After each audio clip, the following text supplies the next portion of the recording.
Good morning, students. Beta, here is your bio lecture for class 11th. In our previous section, we start with your revision work. I hope you all are working hard for your periodic exam. Okay, so let's begin our revision. ठीक है, for further topics. बेटा, in our previous section we have discussed about different types of cells, different size, shape of cell. ठीक है, आज आपको complete कोशिश करेंगे कि हाफ से ज़्यादा चैप्टर हो जाए. बेटा, ब्लैक बोर्ड पे पॉसिबल नहीं था, एक तो मुझे भी थोड़ी प्रॉब्लम थी. ठीक है ना, आज के लिए कोई पर्सनल प्रॉब्लम है मुझे भी. ठीक है ना, प्लस आपका रिवीजन ब्लैक बोर्ड से अगर हम करवा रहे हैं तो बहुत ही ज़्यादा लेंदी हो जाएगा. ठीक है ना, तो मैं नोट्स से ही आपको पूरा कंप्लीट रिवीजन करवा रही हूँ. फिर भी अगर आपको किसी टॉपिक को लेके कोई प्रॉब्लम आ रही है तो बेटा मुझे पर्सनल नंबर पे सेंड करिए, मैं उसकी अलग से वीडियो बना के भेज दूंगी. ठीक है, but revise maximum. So in our previous section we left with prokaryotic and eukaryotic cell. ठीक है, तो प्रोकैरियोटिक सेल क्या होते हैं? These are most primitive and simplest type of cell. Primitive means सबसे पहले आने वाले, सिंपलेस्ट यानी कि इनके अंदर ज़्यादा वेल डिफाइंड कॉम्प्लेक्स ऑर्गेनल्स नहीं थे. ठीक है, प्रो मीन्स प्रिमिटिव और कैरियो मतलब न्यूक्लियस. तो न्यूक्लियस की जो कह सकते हैं न्यूक्लियस की फॉर्मेशन से पहले, ठीक है, वेल डिफाइंड न्यूक्लियस एब्सेंट होगा प्रोकैरियोटिक सेल के अंदर. ठीक है, एग्जाम्पल के तौर पे आप बैक्टीरिया है, ब्लू ग्रीन एल्गी है, ये ले सकते हो. और ध्यान रखना आगे चल के जब हम डाइवर्सिटी पढ़ेंगे तो प्रोकैरियोटिक सेल के अंदर बेसिकली जो जितने भी प्रोकैरियोट्स हैं वो मोनेरा किंगडम के अंदर रखे जाते हैं. ठीक है, जहां तक बात है यूनिट मेम्ब्रेन सिस्टम बोलते हैं इसे, क्योंकि यहाँ पे कोई भी ऐसा सेल ऑर्गेनल नहीं है जिसमें डबल मेम्ब्रेन हो, सिंगल मेम्ब्रेन होती है. ठीक है, इसके अलावा अगर हम बात करें साइज रेंज की तो 1 to 10 माइक्रोमीटर होता है. ठीक है, और कब आए थे ये? लगभग 3.5 बिलियन ईयर्स अगो आए थे. ठीक है, नेक्स्ट देखो, शेप हम पहले कर चुके हैं. देखो मैंने पहले भी बताया था रिवीजन में भी कि स्फेरिकल शेप होती है तो उसे कुकस कहा जाएगा, और रॉड शेप होती है तो उसे बेसिलस कहा जाएगा. ठीक है, विब्रियो शेप होती है तो उसे कॉमा शेप कहा जाएगा. बेटा थोड़ा सा फास्ट चलेंगे रिवीजन में, अदरवाइज फिर रिवीजन आपका ज़्यादा हो नहीं पाएगा. ठीक है ना, अब देखो जो टर्म बैक्टीरिया था दैट वाज गिवन बाय हेरेनबर्ग. ठीक है, और जो है अगर हम बात करें बैक्टीरिया की तो इनकी देखो जो लाइफ साइकिल है उस दौरान ये बहुत सारे क्या करते हैं अपनी मोर्फो मतलब कि अलग अलग डिफरेंट फॉर्म्स में वो हमें मिलेंगे, कभी किसी फॉर्म में कभी किसी फॉर्म में. ठीक है ना, तो इस बिहेवियर को हम प्लूरोमॉर्फिक फॉर्म बोलते हैं, प्लूरोमॉर्फिक बिहेवियर बोलते हैं. तो बेसिकली बैक्टीरिया क्या होता है? प्लूरोमॉर्फिक होते हैं. आगे समझ में? ठीक है ना. अब देखो प्रोकैरियोट्स जो हैं साइज में छोटे होते हैं और जनरली मल्टीप्लाई करते हैं बहुत ही फास्ट स्पीड से. तो एक जर्नल व्यू अगर हम एनसीईआरटी के अकॉर्डिंग लें तो देखो एनसीईआरटी के अकॉर्डिंग एक यूकैरियोटिक सेल का जो साइज है वो 10 to 20 माइक्रोमीटर होता है, लेकिन एक टिपिकल बैक्टीरिया का जो साइज है दैट इज 1 to 2 माइक्रोमीटर. वहीं अगर हम पीपीएलओ यानी कि प्लूरो निमोनिया लाइक ऑर्गेनिज्म, इनका कितना होगा? 0.1 माइक्रोमीटर. सबसे छोटे सेल अगर हम कहें तो पीपीएलओ ही होते हैं. Next is viruses. ठीक है, exception of cell theory is 0.2 to 0.2 micrometer. Structure की जहां तक बात है प्रोकैरियोट्स की तो बेटा सेल एनवेलप, ठीक है, इसके अंदर आपको मिलेगा सबसे बाहर की तरफ आपको सेल एनवेलप मिलेगा. नेक्स्ट इज साइटोप्लाज्म, अंदर जो लिक्विड भरा हुआ है दैट इज साइटोप्लाज्म. और फिर आपको जेनेटिक मटेरियल दिखाई देगा in the form of nucleoid. Okay, nucleus नहीं होगा यहाँ पे, न्यूक्लियोइड होगा क्योंकि genetic material is not bounded by nuclear membrane. Clear? ठीक है, तो एक इसका डायग्रामेटिक व्यू लेते हैं. देखो बेटा डायग्रामेटिक व्यू के अंदर क्या है, आपको एक बैक्टीरिया दिखाई दे रहा है. ठीक है, और इस बैक्टीरिया के अंदर देखो ध्यान से, हम यहाँ से स्टार्ट कर रहे हैं बेटा, यहाँ से. ठीक है, यहाँ से तो ये जो आपको 3 लेयर्स दिखाई दे रही हैं, सबसे बाहर की जो लेयर है दैट इज ग्लाइकोकैलिक्स लेयर, ठीक है, जिसको हम जो है अगर ये लूज है तो स्लाइम मोल्ड बोल देते हैं, अदरवाइज इसको अगर ये टफ है तो इसको कैप्सूल बोल देते हैं। करेंगे डिटेल से भी थोड़ा सा, ठीक है। इसके अलावा सेल वॉल है यहाँ पे, इसके जस्ट नीचे जो आपको रिजिड सी सेल वॉल दिखाई दे रही है डार्क कलर की, दैट इज सेल वॉल, ठीक है। इसके अलावा उससे अंदर क्या है, आपको लिविंग जो है सेल मेम्ब्रेन मिलेगी, प्लाज्मा मेम्ब्रेन जिसे कहा जाएगा। और इन तीनों को मिला के हमने क्या कहा है, सेल एनवेलप कहा है। क्लियर, ठीक है। अब देखो जो अंदर ये लिक्विड भरा हुआ है, इस लिक्विड को हम क्या कहेंगे, साइटोप्लाज्म कहा जाएगा। ये जो लिक्विड आप देख रहे हो यहाँ पे अंदर पूरे सेल के अंदर, इसको क्या कहा जाएगा, साइटोप्लाज्म कहा जाएगा, ठीक है। उसके बाद देखो इस साइटोप्लाज्म में आपको ऐसे कुछ क्या है, ये स्ट्रक्चर दिखाई दे रहा है, that is genetic material of the bacteria. क्या है ये, जेनेटिक मटेरियल है बैक्टीरिया का। और बेसिकली जेनेटिक मटेरियल जो है इसे हम न्यूक्लियोइड जीनोफोर या प्रोक्रोमोसोम कह सकते हैं, ठीक है। ध्यान रखना प्रोकैरियोट्स के अंदर ये सर्कुलर होगा, नेक्ड होगा, नेक्ड यानी कि न चारों तरफ से कोई भी न्यूक्लियर मेम्ब्रेन नहीं मिलेगी, और डबल स्ट्रैंडेड होगा, ठीक है। इसके अलावा अगर हम बात करें, यहाँ पे आपको कुछ फैट ड्रॉपलेट्स दिखाई दे रही हैं साइटोप्लाज्म में, ठीक है। प्रोटीन के मॉलिक्यूल्स आपको दिखाई दे रहे हैं। अब यहाँ एक स्ट्रक्चर आपको प्लाज्मिड भी दिखाई दे रहा होगा। क्या होता है plasmid, extra chromosomal. Extra chromosomal का मतलब आपके मेन न्यूक्लियस से बिल्कुल अलग, extra chromosomal self replicating circular DNA. Self replicating यानी ये अपना कॉपी नंबर बढ़ा सकता है, ये डिवाइड करके अपना अमाउंट इंक्रीज कर सकता है, अपना नंबर इंक्रीज कर सकता है, ठीक है ना। तो सेल्फ रेप्लिकेटिंग डीएनए को क्या कहेंगे हम, मतलब extra nuclear self replicating DNA. काम क्या होता है बेटा, आगे जब आप 12th क्लास में बायो टेक्नोलॉजी पढ़ेंगे वहां पे आपको इसका यूज अच्छे से समझ में आएगा। इनका काम होता है एज ए वेक्टर काम करते हैं, ये किसी भी पर्टिकुलर जीन ऑफ इंटरेस्ट को एक ऑर्गेनिज्म में ट्रांसफर करने के लिए, ठीक है ना। उसको हम आगे समझाएंगे क्या होता है क्या नहीं होता। प्लस कुछ ऐसे जीन्स भी होते हैं जो एंटीबायोटिक रेजिस्टेंस इसे प्रोवाइड कर रहे हैं, किसी पर्टिकुलर बैक्टीरिया को, ठीक है ना, एंटीबायोटिक के लिए रेजिस्टेंस प्रोवाइड कर रहे हैं। क्लियर, ठीक है। तो अब देखो इसके अलावा आपको साइटोप्लाज्म में क्या दिखाई दे रहा है बेटा, इसके अलावा आपको कुछ पोलिसोम्स दिखाई दे रहे हैं। पोलिसोम्स में आपको 70S राइबोसोम की एक चेन एक सिंगल mRNA पे दिखाई दे रही है, ठीक है। स्ट्रक्चर को देखो, ये जो आपको स्ट्रक्चर दिखाई दे रहा है इसमें आपको 70S राइबोसोम लगे हुए हैं, अलग अलग 70S राइबोसोम्स हैं, ठीक है। और इस पे क्या है, यहाँ पे आपको ये सिंगल mRNA दिखाई दे रहा है, और इन दोनों को मिला मतलब ये जो पूरा स्ट्रक्चर बना है, ठीक है, चेन ऑफ राइबोसोम जो बनी है, इस चेन ऑफ राइबोसोम को क्या बोलते हैं, पॉलीसोम। एक्चुअल में राइबोसोम सेपरेट होते हैं बट वो चेन की फॉर्मेशन कर लेते हैं, ठीक है ना। जब प्रोटीन फॉर्मेशन होती है उस टाइम पे एक सिंगल ही mRNA पे ऐसे पॉलीराइबोसोम आपको यूकैरियोट्स में नहीं दिखेंगे, ठीक है। इसके अलावा आपको जो 70S राइबोसोम है वो भी स्प्लिट अप फॉर्म में मिलेगा, 30S एंड 50S। इसके अलावा देखो बेटा आपको जो है और क्या दिखाई दे रहा है, इधर कॉर्नर पे देखो tRNA आपको दिखाई दे रहा है, ठीक है। दैट इज अ पार्ट और type of another type of RNA, ठीक है। अब देखो बात करें अगर हम प्लाज्मा मेम्ब्रेन से एसोसिएटेड स्ट्रक्चर्स की, तो आपको क्या दिखाई देगा, यहाँ पे कुछ ऐसे इनफोल्डिंग्स दिखाई दे रही हैं, दैट आर मीजोसोम्स। क्या कहोगे इन्हें, मीजोसोम्स, ठीक है। These are infoldings of plasma membrane, ठीक है। कैरेक्टरिस्टिक्स ऑफ प्रोकैरियोट्स है, यूकैरियोट्स में ऐसी कोई मीजोसोम आपको नहीं मिलेगी। क्लियर, ठीक है। इसके अलावा और क्या मिल रहा है आपको, देखो यहाँ पे ये जो इस डॉटेड स्ट्रक्चर्स दिखाई दे रहे हैं, ये डॉट स्ट्रक्चर्स क्या हैं बेटा, these dotted structures are respiratory enzymes, ठीक है।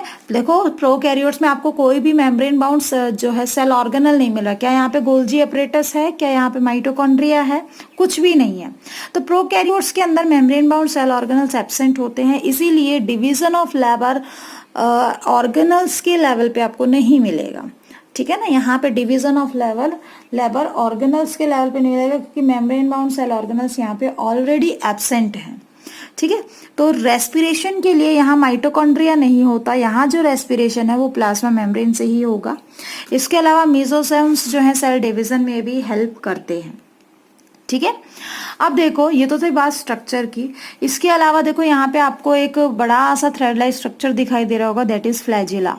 ओके, तो this one is just a brief structure. और यहाँ पे आपको ये जो रेड कलर से स्ट्रक्चर्स दिखाई दे रहे हैं, दीज आर पिलाई, ठीक है। किसी पर्टिकुलर सेल को या तो सेक्सुअलिटी के दौरान, मतलब कि रिप्रोडक्शन के दौरान एक्सचेंज ऑफ जेनेटिक मटेरियल में हेल्प करती हैं, कई बार फिक्सेशन में हेल्प करती हैं, ठीक है ना, पर्टिकुलर बैक्टीरिया की फिक्सेशन के अंदर। तो बहुत सारे रोल हैं, हम आगे वन बाय वन डिस्कस करते हैं रिटन फॉर्म में। एक बार डायग्रामेटिक व्यू मैंने आपको दे दिया है, ठीक है ना। अब देखो सेल एनवेलप के अंदर हमने पढ़ा था कि अगर ये कैसी है, सेल एनवेलप में सबसे आउटर मोस्ट कौन सी थी, ग्लाइकोकैलिक्स लेयर, जो कि पॉलीसेकेराइड से बनी हुई है, ठीक है।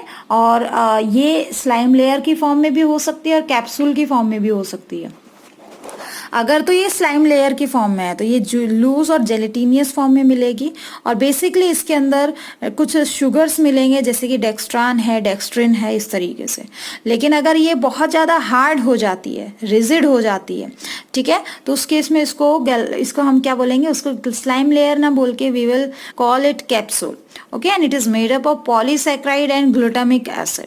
बेसिकली ये सेल को वायरुलेंट बिहेवियर प्रोवाइड कर रही है, यानी कि इन्फेक्टिव बिहेवियर, ठीक है। कोई पर्टिकुलर बैक्टीरिया कितना पॉइजनस है, ठीक, ये चीज कौन प्रोवाइड कर रहा है, कैप्सूल प्रोवाइड कर रहा है, क्लियर, ठीक है। इसके बाद देखो बेटा, स्लाइम लेयर का काम क्या होता है, अगर ये स्लाइम लेयर की फॉर्म में है तो it will protect the cell against desiccation and loss of nutrients, ठीक है। सेल को डेसिकेट होने से, यानी कि खराब होने से ये बचाता है सेल को, ठीक है ना। नेक्स्ट है helps in formation of colony of bacteria. Bacteria आपस में एक दूसरे के साथ क्या हो, इंटरमिंगल होके एक पूरी कॉलोनी बनाए, ठीक है ना। तो कॉलोनी फॉर्मेशन के लिए भी ये क्या है, रेस्पॉन्सिबल है, मतलब एग्रीगेशन ऑफ बैक्टीरिया बनाने के लिए, मतलब बैक्टीरिया एक दूसरे के कांटेक्ट में रहेंगे, एक दूसरे के बिल्कुल नजदीक रहेंगे, तो that is basically due to same type of slime layer.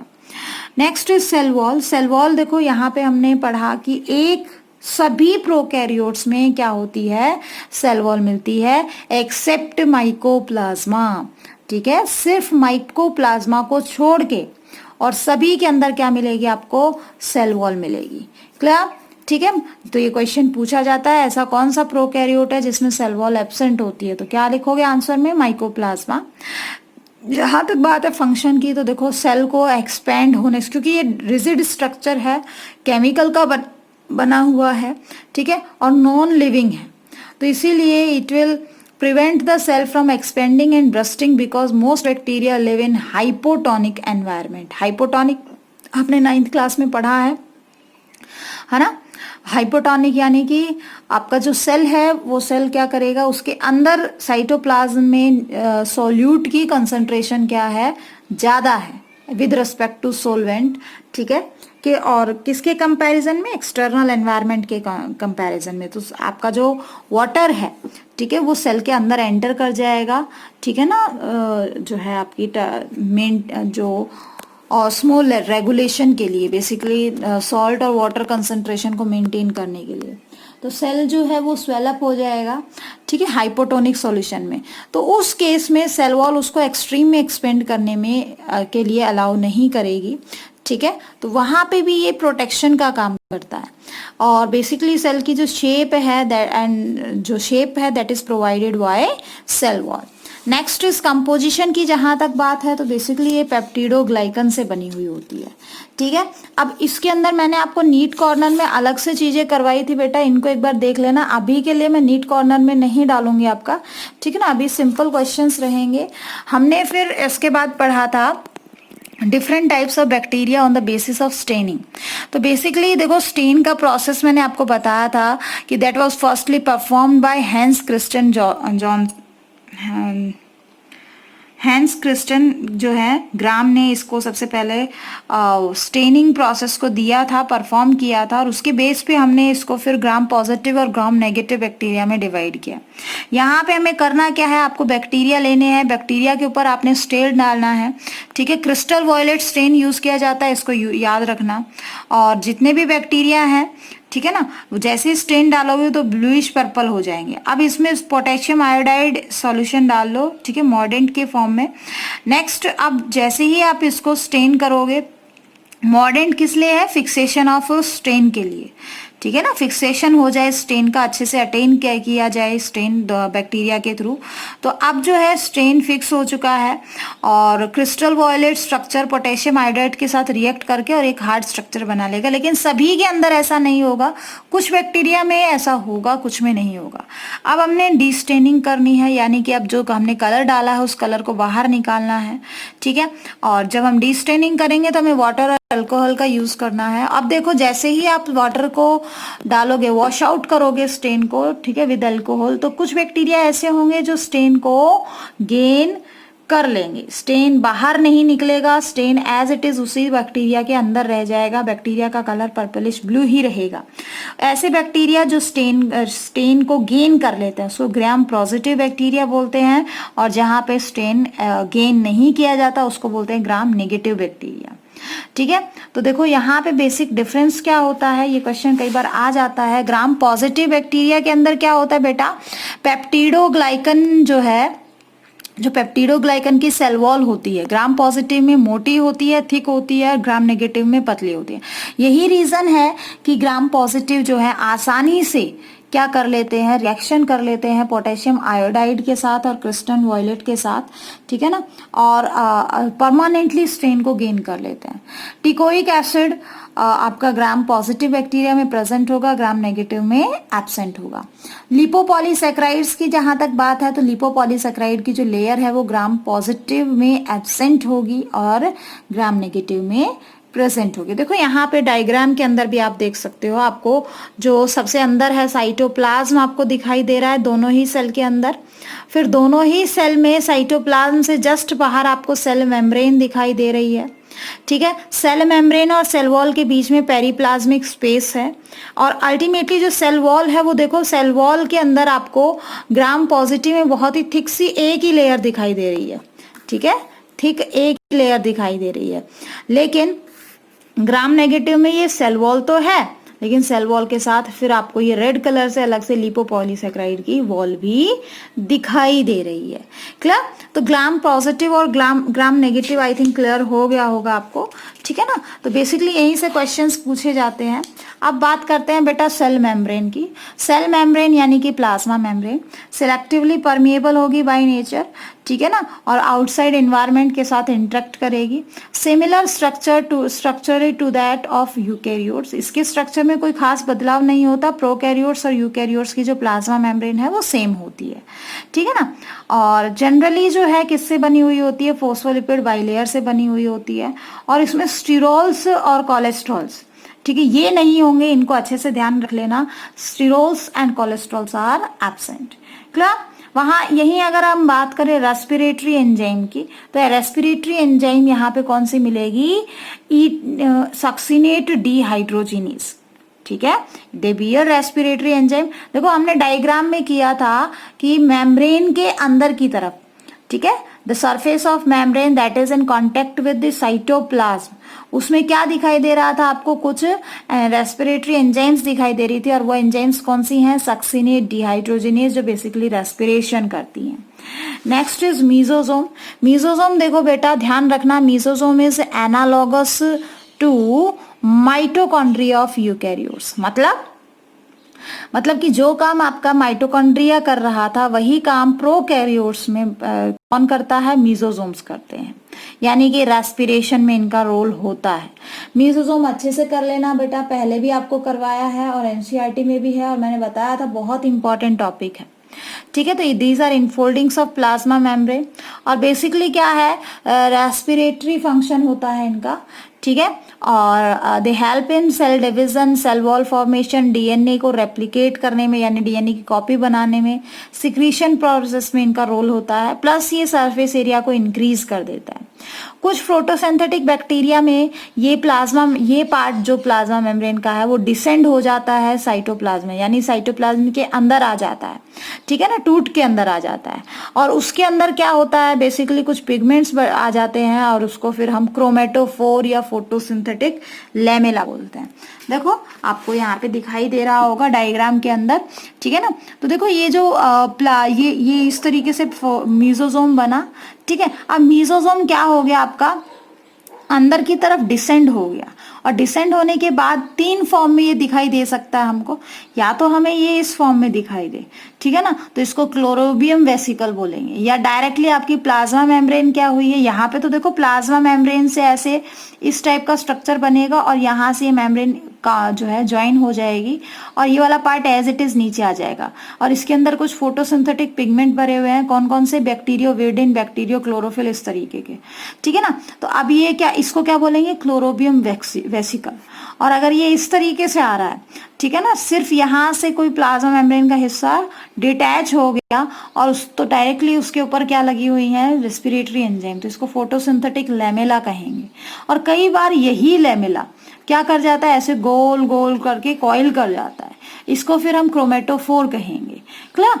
तो देखो धीरे धीरे ये क्या बनाने की कोशिश कर रहा है, ये क्लोरोप्लास्ट के जो कुछ स्ट्रक्चर्स हैं उनसे रिलेटेड स्ट्रक्चर्स को बनाने की फॉर्मेशन हो रही है एवोल्यूशनरी पॉइंट ऑफ व्यू से, इवोल्यूशन के रेस्पेक्ट में अगर हम देखें, ठीक है ना। अब बात करते हैं फ्लैजिला की। तो फ्लैजिला बेसिकली क्या है, लॉन्ग फाइन वेवी फिलामेंशियस अपेंडेजेस, और बेसिकली ये मोटिलिटी ऑफ बैक्टीरिया के लिए रेस्पॉन्सिबल होता है, बैक्टीरिया के मूवमेंट के लिए रेस्पॉन्सिबल होता है, ठीक है। और बना हुआ किससे होता है, फ्लैजिलिन नाम का प्रोटीन होता है जिससे ये बना होता है। इसके फिर 3 पार्ट्स होते हैं बेटा, बेसल बॉडी, हुक, फिलामेंट, ठीक है ना। तो आपको सिर्फ यही याद रखना है, ज्यादा डीपली नहीं जाना है। अब देखो बैक्टीरिया में फ्लैजिला के बेस पे अलग अलग टाइप के बैक्टीरिया हैं। ए ट्राइकस, जैसे कि यहाँ पे आपको एक भी फ्लैजिला नहीं मिलेगा। मोनोट्राइकस में एक सिंगल फ्लैजिला है, तो एग्जाम्पल आपने अच्छे से याद करने हैं। एम्फीट्राइकस यानी कि आपको दोनों एंड पे क्या मिलेंगे, फ्लैजिला मिलेंगे, ठीक है। सिफेलोट्राइकस यानी किसी एक पर्टिकुलर पार्ट पे क्या मिलेंगे, आपको 2 या 2 से ज्यादा फ्लैजिला मिलेंगे, ठीक है। लोफोट्राइकस के अंदर बेसिकली आपको दोनों एंड के ऊपर मोर देन 1 फ्लैजिला मिलेगा। इससे पहले हमने पढ़ा था कि दोनों एंड पे अगर एक एक फ्लैजिला है तो एम्फीट्राइकस हो जाएगा, ठीक है। पेरीट्राइकस, चारों तरफ आपको फ्लैजिला ही फ्लैजिला दिखाई देंगे, ठीक है। अब देखो नेक्स्ट अगर हम बात करें पिलाई और फिम्ब्री फॉर्मेशन की, तो पिलाई मैंने डायग्राम में आपको दिखाया था कैसी थी, रेड कलर से हमने उसको ड्रॉ किया हुआ था, और चारों मतलब कि सरफेस स्ट्रक्चर्स ऑफ बैक्टीरिया होते हैं, ठीक है, लेकिन इनका जो है मोटिलिटी में कोई रोल नहीं होता। फिम्ब्री इलोंगेटेड ट्यूबुलर होती है, जो बेसिकली पिलिन प्रोटीन से बनी होती है, सॉरी पिलाई जो होती है, ठीक है, फिम्ब्री और पिलाई की बात कर रहे हैं हम, ठीक है ना। वो जो आपने पूरे टोटल सरफेस एरिया के ऊपर छोटे छोटे हेयर लाइक स्ट्रक्चर देखे थे, दैट आर पिलाई एंड फिम्ब्री। तो पिलाई बेसिकली ट्यूबुलर होती है और फिम्ब्री कुछ ब्रिस्टल्स होते हैं। डायग्राम में अगर आप देखना चाहें, ठीक है ना, तो डायग्राम के अंदर देखो बेटा, ये जो स्ट्रक्चर्स आप देख रहे हो ना, ये वाले है, ठीक है, जिनको हमने सीलिया लिखा है। सीलिया के साथ साथ यहाँ पे ये जो रेड कलर से आपको दिखाई दे रही है, ये पिली है, ये सीलिया है, और कुछ आपको ब्रिस्टल लाइक स्ट्रक्चर उभरे हुए हिस्से भी दिखाई देंगे, ठीक है ना। इस डायग्राम में नहीं बनाया हुआ है, आप अपनी बुक में देख लेना। तो वो क्या कहलाते हैं, उनको हम क्या बोलेंगे बेटा, फिम्ब्री बोलते हैं। तो फिम्ब्री ब्रिस्टल लाइक स्ट्रक्चर्स होते हैं और बैक्टीरिया को किसी पर्टिकुलर सरफेस से अटैच करने में हेल्प करते हैं, क्लियर। जहां तक बात है साइटोप्लाज्म की, तो साइटोप्लाज्म में बेसिकली आपको क्या मिलेगा, homogeneous colloidal mass of carbohydrate, protein, lipids होते हैं इसके अंदर, ठीक है। कोई स्ट्रीमिंग मूवमेंट नहीं मिलेगा, वेरी इंपॉर्टेंट पॉइंट है ये, ठीक है ना। स्ट्रीमिंग मूवमेंट जो है यहाँ पे एब्सेंट होते हैं। Next membrane bound cell organelles भी यहाँ पर एब्सेंट होते हैं। राइबोसोम जो है वो 70S होगा, ठीक है। यूकैरियोट्स में 80S होता है। एस स्टैंड्स फॉर श्वेतबर्ग्स यूनिट्स, और बेसिकली जो है यहाँ पे जो राइबोसोम्स हैं, मैंने बताया था किसकी फॉर्मेशन करते हैं, चेन ऑफ राइबोसोम की फॉर्मेशन करते हैं, जिसको हम क्या बोलते हैं, पॉलीराइबोसोम, क्लियर। ठीक है। जेनेटिक मटेरियल की जहां तक बात है तो जेनेटिक मटेरियल इसका हम कर चुके हैं। कैसा होगा जेनेटिक मटेरियल, आगे आगे और डिटेल से देखेंगे। देखो इसके अलावा कुछ आपको रिजर्व मटेरियल मिलेंगे, यानी कि नॉन लिविंग सब्सटेंसेस भी मिलेंगे साइटोप्लाज्म के अंदर, ठीक है ना। Membrane bound cell organelle absent मिलेंगे, ठीक है। तो साइटो इसके इन नॉन लिविंग सब्सटेंसेस को हम इनकल्शन बॉडीज कहेंगे। फॉर एग्जांपल फॉस्फेट ग्रेन्यूल्स है आपका, साइनोफाइसिन है, ठीक है ना, साइनोफाइसिन के ग्रेन्यूल्स हो गए, ग्लाइकोजन के ग्रेन्यूल्स हो गए। जहां तक बात है गैस वैक्यूल की, तो ये प्रेजेंट हो भी सकते हैं और नहीं भी होते। जैसे कुछ फ्री फ्लोटिंग बैक्टीरिया होते हैं, फोटोसिंथेटिक बैक्टीरिया, जिसके अंदर आपको गैस वैक्यूल मिलेंगे, जो बेसिकली उन्हें क्या प्रोवाइड कर रहे हैं बेटा, यू कह सकते हो जो है फ्लोटिंग के लिए, ठीक है ना, फ्लोटिंग पर्पस के लिए ब्यूएंसी प्रोवाइड कर रहे हैं। क्लियर, ठीक है। अब देखो नेक्स्ट बात करते हैं प्रोकैरियोट्स के अंदर प्रोफोटोसिंथेटिक लैमेला जो है, ठीक है, उसके जो ये जो फोटोसिंथेटिक लैमेला हैं ये किसके इक्वल होते हैं बेटा, ये क्लोरोप्लास्ट में जो थाइलाकॉइड आपने पढ़े हैं ना उसके इक्विवेलेंट होते हैं, ठीक है। ये थोड़ा सा कंपटीशन पॉइंट ऑफ व्यू से मैं सारा डिटेल से नहीं ले जा रही हूँ क्योंकि बेटा फिर बहुत ज्यादा टाइम लग जाएगा। जेनेटिक मटेरियल की जहां तक बात है तो जेनेटिक मटेरियल में बेटा इसको क्या कहा जाता है, जेनेटिक मटेरियल ऑफ प्रोकैरियोट्स को क्या कहा जाएगा, न्यूक्लियोइड कहा जाएगा, ठीक है। और न्यूक्लियोइड कह सकते हो आप, प्रोक्रोमोसोम कह सकते हो या जीनोफोर कह सकते हो। ध्यान रखना प्रोकैरियोट्स में जो न्यूक्लियर मटेरियल होता है वो सर्कुलर होता है, डबल स्ट्रैंडेड होता है, कोई हिस्टोन प्रोटीन नहीं होते यहाँ पे, ठीक है। लेकिन पॉलीएमीन्स यहाँ पे जरूर मिलेंगे, पॉलीएमीन्स जिनको आप बोलते हो, ठीक है ना। तो देखो ये चीज, ये इंफॉर्मेशन बहुत ज्यादा इंपॉर्टेंट है। प्लाज्मिड मैंने बताया था नॉन एसेंशियल होता है, एक्स्ट्रा क्रोमोसोमल होता है, यानी कि मेन न्यूक्लियस से अलग होता है, सेल्फ रेप्लिकेटिंग होता है, सर्कुलर होता है। डीएनए भी आपको ध्यान में रखना है, प्रोकैरियोट्स में डबल स्ट्रैंडेड होता है, यूकैरियोट्स में न्यूक्लियस के अंदर डबल स्ट्रैंडेड सर्कुलर लीनियर होगा।